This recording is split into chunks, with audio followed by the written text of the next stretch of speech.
ప్రస్తుతం మనతో పాటు మాడుగుల శివప్రసాద్ గురువు గారు ఉన్నారు. వారితో మాట్లాడేద్దాం. నమస్కారం గురువుగారు. ఆశీర్వచనం తల్లి.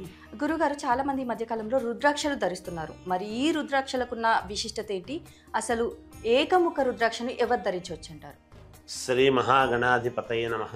ఐం మహాసరస్వత్యే నమః. శ్రీ లలితాంబికాదేవి నమః.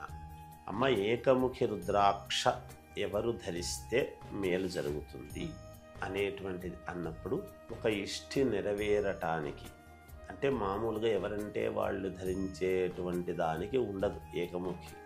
ఉపదేశం అనేటువంటిది ఎవరైనా గురువు దగ్గర తీసుకుని ఒక కోరికలు నెరవేరటానికి లేదా అనుష్ఠానం చేసుకోవటానికి అనుకూలవంతముగా ఉండేటువంటి వాళ్ళు ఎక్కువగా ఏకముఖి అనేటువంటిది రుద్రాక్ష ధరిస్తారు. అంతేకాకుండా అతి ముఖ్యమైనటువంటి పనులు, చాలా పెద్ద పెద్ద కీలకమైనటువంటి పనులు ఏవైతే కావాలి అని అనుకుంటారో వాళ్ళు ఏకముఖి అనేటువంటి రుద్రాక్ష ధరించటం అనేటువంటిది శాస్త్ర ప్రామాణికమే. అయితే రుద్రాక్ష చాలా మంచిదై ఉండాలి, ఒరిజినల్ అయి ఉండాలి.